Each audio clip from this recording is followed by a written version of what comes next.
পৃথিবীর বড় জজ, পৃথিবীর বড় চিফ জাস্টিস, যার থেকে বড় জজ হয়নি আর হবে না, যিনি সব চাইতে বড় জজ হিসাবে পৃথিবীতে এসেছিলেন, তিনি হলেন জনাবে মুহাম্মদুর রাসূলুল্লাহ সাল্লাল্লাহু আলাইহি ওয়াসাল্লাম। তিনার আগের গুনাহ মাফ, তিনার পরের গুনাহ মাফ। আল্লাহ তাআলা তার আগের গুনাহ মাফ করে দিয়েছিল, তার পরের গুনাহ মাফ করে দিয়েছিল।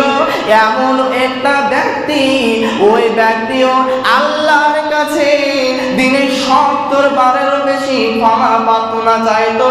আল্লাহকে বলতো, হে আল্লাহ, আমি জেনে বুঝে পাপ করলাম না করিনি আমি নিজেই জানি না, আমি তোমার বান্দা, তুমি আমাকে ক্ষমা করে দাও।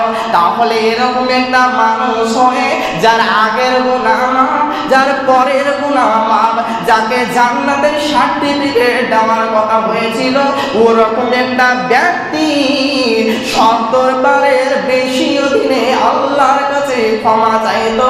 তাহলে আজকে আমরা হতভাগা মানুষ, আজকে আমরা পাপী তবে বান্দা, আজকে আমরা এত পাপ করি, এত গুনাহ করি, পাপের পাহাড় বানিয়ে ফেলে দিয়েছি, তারপরেও আজকে আল্লাহর কাছে একবার মাথা নত করে না। আমার আল্লাহ বলছেন, হে আমার বান্দা, তোকে আমি ডাকছি, তুই আমার ডাকে সাড়া দে, তুই আমার ডাকে জবাব দে। আমার আল্লাহ বলছেন, প্রতি রাতে আমি আসমান থেকে নিচুতে আমি চলে আসি এবং বলি, বান্দারে, তোমাদের যা কিছু চাওয়ার আছে না কেন, তোমরা আমার কাছে চাও, আমি তোমার রব, আমি তোমার জন্য বলছি তুমি চাও, আমি তোমাকে সেটাই দিয়ে দেব।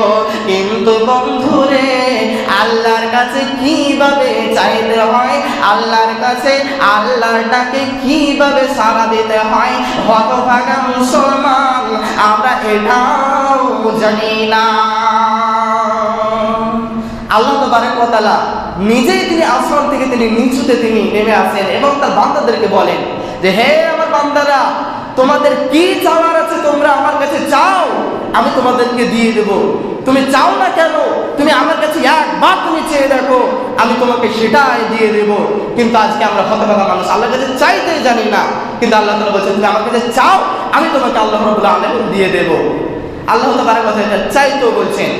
এরপর আল্লাহ তাবারক ওয়া তাআলা তিনি এবার পবিত্র কোরআনের মধ্যে তিনি একটা আয়াত দিয়ে বললেন, বিসমিল্লাহির রাহমানির রাহিম, ইয়া ইবাদি ইন্নাকুম তুফতিনুনা বিল-লাইলি ওয়ান-নাহার। হে পৃথিবীর বান্দা সকল, হে পৃথিবীর বান্দী সকল, তোমরা শুনে নাও, তোমরা একটা কথা জেনে নাও, তুমি পৃথিবীর বুকে রাতে অথবা দিনে পাপ করো না কেন, তুমি আমার কাছে সাহায্য চাও, তুমি আমার কাছে ক্ষমা প্রার্থনা চাও, আমি আল্লাহ তোমাকে ক্ষমা করে দেব। আমার আল্লাহ তিনি বলছেন, লাউ বালাগাত যুনুবুকা ইল্লা ইবাদাকা। আবার তিনি বলছেন, হে পৃথিবীর মানুষের দল, তোমার যদি পাপ আসমান থেকে পাহাড় পর্যন্ত যদি হয়ে যায়, এমনকি তোমার জমিন থেকে আসমানের মেঘমালা পর্যন্ত যদি পৌঁছে যায়, এরপরে তুমি যদি বলো সুম্মাস্তাগফারতানি, হে আল্লাহ, আমি অনেক পাপ করে ফেলেছি, অশ্লীল কাজ করে ফেলেছি, তুমি আমাকে ক্ষমা করে দাও। আমার আল্লাহ বলছেন, গাফফারতু লাকা, হে আমার বান্দা, তোমাকে আমি ক্ষমা করে দিলাম, ইল্লা ইবাদাকা, আমি তোমাকে মাফ করে দিলাম, আমি কারো পরোয়া করি না।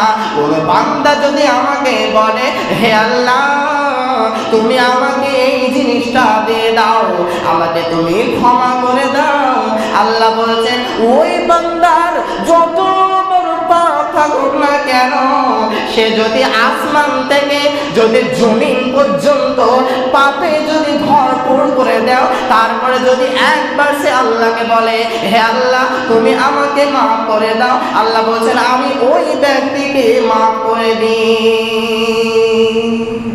আল্লাহ তাবারক ওয়া তাআলা বলছেন যে তোমরাই তো আমার কাছে মাফ চাও না, তোমরাই তো আমার কাছে ক্ষমা চাও না, তোমরাই তো হতভাগা।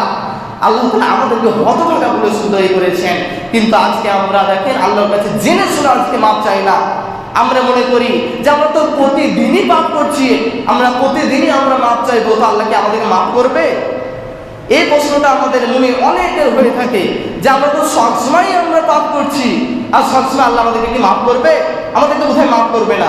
তো আল্লাহ তাবারক ওয়া তাআলা ওই ব্যক্তির জন্য বলছেন যে ব্যক্তি ভাবলো যে আমি পৃথিবীর মধ্যে প্রচুর পাপ করছি, তো আমাকে কি আল্লাহ ক্ষমা করবেন? তো আল্লাহ তাআলা বলছেন যে ওই ব্যক্তি যতটা পাপ করেছিল পৃথিবীতে তার চাইতে সবচাইতে বড় পাপ হচ্ছে এটা, যে সে মনে করলো যে আমার কি পাপ ক্ষমা হবে, এই কাজটা সবচাইতে বেশি তার পাপ হলো। তাহলে আজকে আমরা মানুষ ভাবি যে আমরা তো পাপ করছি, আমরা কিছুদিন পর আমরা যখন বড় হয়ে যাব, তখন আমরা যখন বৃদ্ধ হয়ে যাব, তখন আমরা আল্লাহর কাছে পরিত্রাণ চাইবো, মাফ চাইবো, আল্লাহ তখন আমাদেরকে ক্ষমা করে দেবেন। এই প্রশ্নটা আমাদের ভিতরে থেকে যায়। কিন্তু আল্লাহ তাবারক ওয়া তাআলা এবার আপনাকে জিজ্ঞাসা করছেন, হে পৃথিবীর মানুষ, তোমাকে আমি পৃথিবীর বুকে আনার আমি 40-50-50,000 বছর আগে তুমি কি করবে? পৃথিবীর বুকে কোথায় থাকবে? তুমি কোথায় মারা যাবে? তুমি কোথায় তুমি মৃত্যুবরণ করবে? এটাও আমি আল্লাহ লিখে দিয়েছি। আর তুমি কিভাবে বলছো যে আমি যখন বৃদ্ধ বয়সে চলে যাব, তখন আমি আল্লাহর কাছে মাফ চাইবো, তখন আমি পরিত্রাণ চাইবো? আল্লাহ বলছে তোমার কখন আমি মৌত লিখে দিয়েছি তুমি নিজেই তুমি জানো না, অথচ তোমার যতক্ষণ জানা আছে